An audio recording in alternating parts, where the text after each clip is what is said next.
Bonsoir à tous. Deux drames dans ce journal. D'abord, cette usine des mousses qui est partie en fumée au quartier Golfe Les Battants. Plusieurs dégâts matériels sont signalés. Et puis ce jeune garçon qui a perdu la vie suite à un accident de circulation sur la route Kassapa, non loin du marché Moïse, et ceci a mis en colère les habitants de ce coin.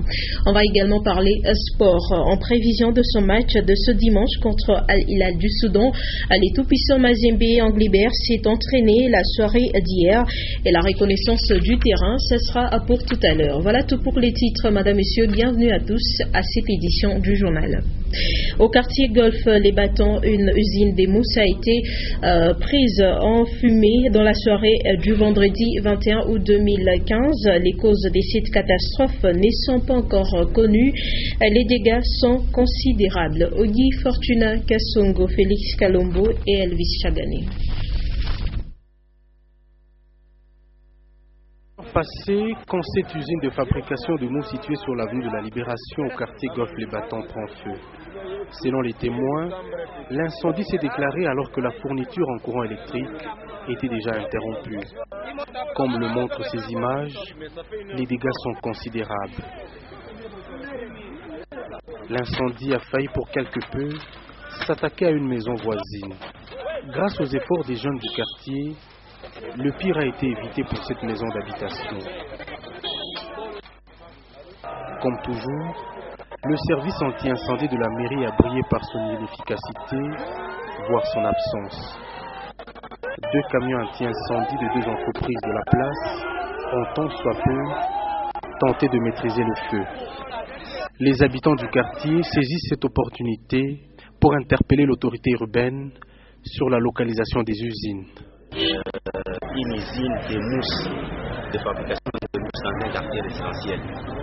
Nous nous sommes fait plusieurs fois, mais il n'y a pas d'intervention. Un jour, il peut y avoir un incendie qui va provoquer même des semaines. Aujourd'hui, on est là. Il y a un incendie. Des fûts de carburant, de polymères et d'autres matières inflammables étaient entreposés dans cette usine. Ce cas d'incendie est le deuxième survenu cette semaine après celui du quartier Golfe Météo.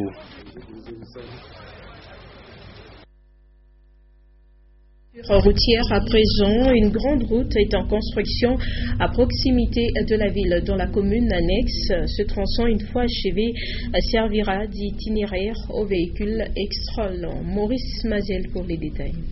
Depuis quelques jours déjà, des travaux de terrassement ont débuté à la ceinture verte de la ville de Lubumbashi. En effet, les engins tracent la voie avec leurs larges lames.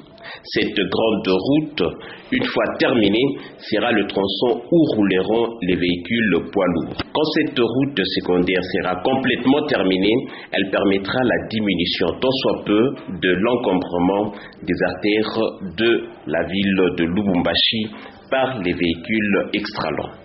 Le désengorgement du réseau routier à Lubumbashi sera effectif lorsque cette route sera praticable. La construction de la route secondaire va aussi contribuer à la durée d'existence des routes réhabilitées et aménagées jusqu'ici en ville.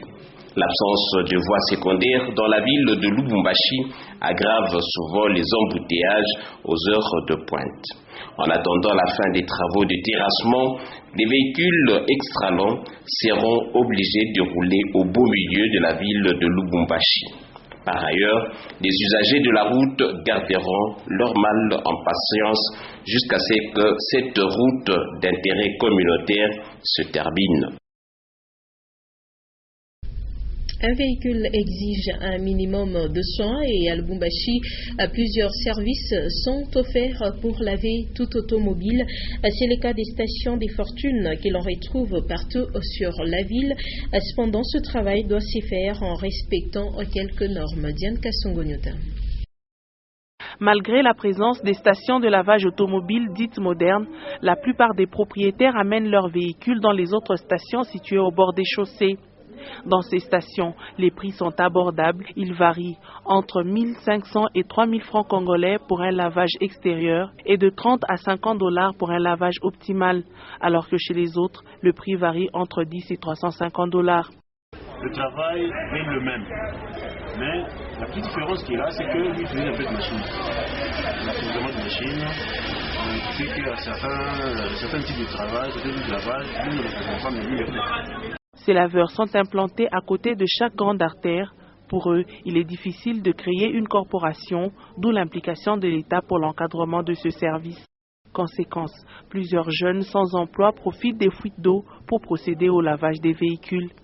Il est donc opportun de signaler que cette pratique a été interdite par l'autorité urbaine, mais à ce jour, la majorité des laveurs à Lubumbashi loueraient la servitude de l'État et paieraient les taxes aux différentes communes. Je le disais dans les titres, un accident des circulations a été enregistré ce samedi 22 août 2015 sur la route Kassapa, non loin du marché Moïse. Un adolescent a été tamponné et il est mort sur les coups. Un drame qui a révolté de nombreux Louchois. Récit des faits avec Karine Kabongo et Emedi Yumba. Il avait 16 ans et il est mort après avoir été percuté violemment par un véhicule au niveau du marché Moïse sur la route Kassapa. Un témoin relate les faits. Il paraît que le chauffeur était à Bivalir, dans une agglomération, au lieu même de ralentir, il voulait à Bivalir, il a ramassé, on l'a acheminé dans un hôpital là. Mais arrivé là-bas, on a essayé d'intervenir, on nous a demandé de l'acheminer au niveau de l'hôpital. Le chauffeur responsable de l'accident a voulu s'enfuir, mais grâce à la vigilance des motards, il a vite été rattrapé. C'est nous qui avons poursuivi le chauffeur pour qu'il assume ses responsabilités face à l'accident.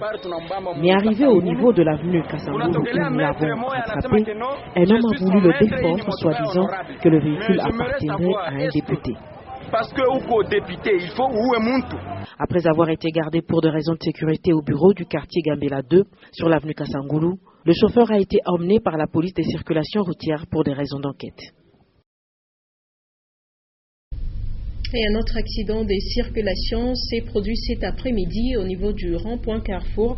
Deux taxis, un provenant de la route Kassapa et l'autre de l'avenue Kilela Balanda, sont entrés en collision. Pas de pertes en vie humaine, mais juste quelques dégâts matériels. À Kamina, les habitants s'adonnent à la fabrication et à la vente des matelas en paille. Ces marchandises s'écoulent assez facilement car elles coûtent moins cher que les mousses à la mode et qui sont importées. Consolate Konja, Félix Kalombo. Le gagne-pain pour la population de Kamina et sa périphérie, c'est aussi exercer l'activité de fabrication de matelas en paille. Tout commence par le rassemblage des sacs en raffia taillés selon les dimensions du matelas. Et ce sont les grandes poches ainsi constituées qui vont être remplies de paille sèche tirée de la brousse. Tutaenda kuuza masake, tunakuya, tunafula, kisha kufula, tunapeleka kumashini, wa kumashini anashona, kisha wa kushona na yeye wa kupakiza na yeye tupakizia, ndio tunaweka kundi. Tunafahamu na 6500 ni bei ya kudiskite, tunaanza kushuka. Benefice pengine 700, 800. Sasa vile kufuatana na bei ya masake tuko na uso. Dur, moins confortable, moins coûteux, piquant et glissant pour les draps au début, ces fameux matelas finissent avec le temps par s'adoucir et donner un sommeil paisible à ceux qui n'ont pas la possibilité de se donner des mousses modernes et confortables qui par ailleurs coûtent cher. Et on va parler sport à présent. C'est ce dimanche que les Corbeaux du tout-puissant Mazembe Anglebert vont affronter Al Hilal du Soudan. Et pour la réussite de ce match, les teams noir et blanc s'est entraîné la soirée d'hier. On fait David Kininga, Séverin Katambo. Après 2 jours d'intense travail, les Corbeaux se sont relâchés un peu aujourd'hui. Le staff technique dirigé par Patrice Carataran a allégé le travail. Et donc on a travaillé sans ballon à un moment donné et avec depuis un jeu réduit pour suivre après. Et donc c'est un peu dans ce climat-là que s'est passé l'avant-veille de préparation pour l'équipe chez Moïse Katumbi Chapouin. Le manager général Frédéric Kitenge Kikumba a quand même donné son avis sur la manière dont on a été accueilli et surtout sur les terrains non éclairés que l'équipe adverse dispose et on met à la disposition du club tout-puissant Mazembe Anglebert. En fait, l'équipe adverse a l'obligation de vous fournir un terrain d'entraînement, un bus de transport et une voiture. Ça, c'est obligatoire. Mais je sais qu'il ne faut pas tout applaudir parce que qu'est-ce qu'ils font? Ils nous donnent un terrain d'entraînement qui est mal éclairé. Et quand on réclame, non, on n'a pas d'autre, ainsi de suite, on se dit non, voilà, on comprend ce qu'ils font. C'est une façon de mettre un peu, de chercher à saper notre morale, mais on est déjà plus fort que ça. Les joueurs s'entraînent sans problème, c'est vraiment le cadet de nos soucis. Oui, au peuple congolais, aux supporters de TV Mazembe, nous demandons d'unir leurs pierres pour que dimanche soir tout se passe bien pour le TP Mazembe. C'est vrai que tout dépend du bon Dieu, il faut travailler, mais il faut aussi prier. Il faut aussi prier. Je n'ai jamais été bénédictin, mais nos amis qui ont fait Kitumaïne ou les écoles bénédictines vous diront toujours que la devise bénédictine est Ora et Labora. Donc prie et travaille. Et Mazembe travaille beaucoup, Mazembe prie. Nous demandons aussi à ce que tous nos supporters, tous nos compatriotes puissent unir leurs prières pour que le tout-puissant Mazembe puisse aller de l'avant. Parce que c'est en sachant qu'il y aura des millions de personnes en train de regarder ce match à la télévision à travers le monde et principalement au pays, que Mazembe doit faire en sorte que pendant ce temps, tout le monde puisse trouver la joie et que tout le monde puisse absolument goûter à la joie de la victoire. Rien ne peut entamer la morale donc des troupes de la République démocratique du Congo, et qui a bénéficié d'ailleurs de la visite du commissaire au match qui est venu ici, accueilli par le vice-président Mohamed Kamouania, et qui s'est entretenu aussi avec le manager général Frédéric Kitenge Kikumba. Depuis Khartoum, Héritier Indula, Séverin Katambwa, Orphée David Kininga pour Nyota Télévision et Digital Congo. Et toujours en rapport avec ce match, Roger Assalé, joueur du tout-puissant Mazembe Anglebert, se dit confiant et s'est exprimé au micro de nos envoyés spéciaux sur place à Khartoum. Bon, personnellement, je me sens prêt. Je me sens prêt. On a beaucoup travaillé ces 2 derniers temps. Donc je pense que le groupe ici est actuellement prêt pour affronter et pour jouer ce match très important pour le TP Mazembe, important pour notre saison, important aussi pour la suite de la compétition. Vous avez vu cette équipe-là au match aller. Est-ce qu'il y a de la place pour marquer un ou plusieurs buts? Oui, c'est possible de marquer. Comme je le dis toujours, on a beaucoup de qualités. Il y a beaucoup d'individualité aussi. On peut faire la différence à tout moment. Au match aller, c'est vrai qu'on venait de commencer la compétition. C'était un peu difficile, voilà. Mais maintenant l'équipe a eu ses repères et je pense qu'on peut créer la surprise ici sur cette terre soudanaise. Un petit message pour les supporters qui sont restés loin au pays.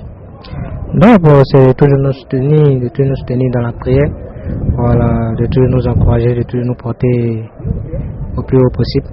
C'est vrai que c'est pas facile quand tu te déplaces, quand tu n'as pas tes supporters et autres. Mais le plus important, c'est que nous sommes des combattants, nous sommes des compétiteurs.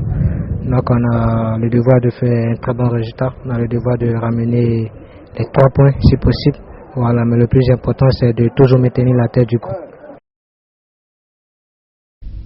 Et puis cette annonce avant de nous quitter, les pintades font partie de la volaille. Celles-ci peuvent être élevées en élevage familial comme industriel. À Lubumbashi, cet élevage n'est pas exploité, mais sa viande reste prise par les connaisseurs. Je vous propose de suivre la présentation de cette volaille dans cet extrait de l'émission Monde Animal qui sera diffusée de mercredi à partir de 14h15. Suivez. Ici dans la là, ça c'est très bien. Alors, mais je voudrais savoir, docteur, vous avez évoqué un point très capital, le fait qu'il n'y a pas d'emploi au Congo et les médecins vétérinaires n'ont pas d'emploi et vous-même, vous dites que je peux faire quelque chose. Pourquoi cet élevage? Il va répondre à quel besoin? Et vous voyez que quand j'élève ça, et je sais bien qu'avec les élevages que je suis en train d'élever, ça répond d'abord aux besoins familiaux. Et avec ces élevages, je peux vendre et payer les frais scolaires pour mes enfants. Et puis, ça va aussi nous aider à consommer une bonne viande locale, qui est riche en protéines. Ce qui veut dire que chez vous, quand il y a un visiteur qui arrive, vous n'avez pas à aller chercher, allons-y en ville, chercher les coups, les enfants, votre épouse, à ce métier pour lequel vous avez eu un diplôme de docteur. Oui. En tout cas, mon épouse et mes enfants sont initiés parce que je sais bien que, bon, sur la terre, nous sommes les pèlerins. Oui. Un jour, si je ne suis pas là, alors ils vont continuer avec l'œuvre. Ils ne vont pas vraiment arrêter d'élever. Ils vont continuer avec l'œuvre que moi, leurs parents, leurs pères, j'ai élevé. C'est une famille. Voilà, prenez donc rendez-vous avec l'émission Monde Animal pour ce mercredi à partir de 14h15. Fin de cette édition du journal qui retenait au sommaire ces 2 drames qui se sont produits dans la ville de Lubumbashi. D'abord, cette usine des mousses qui est partie en fumée au quartier Golf Les Batons. Plusieurs dégâts matériels sont signalés. Et puis, ce jeune garçon qui a perdu la vie suite à un accident de circulation sur la route Kachapa, non loin du marché Moïse, et ceci a mis en colère les habitants de ce coin. On a également parlé sport en prévision de son match de ce dimanche contre Al-Hilal du Soudan. Les tout-puissants Mazembe Anglébert s'est entraîné dans la soirée d'hier et la reconnaissance du terrain, ce sera pour tout à l'heure. Merci à vous de nous avoir suivis. Très bon type de programme sur Nyota Télévision.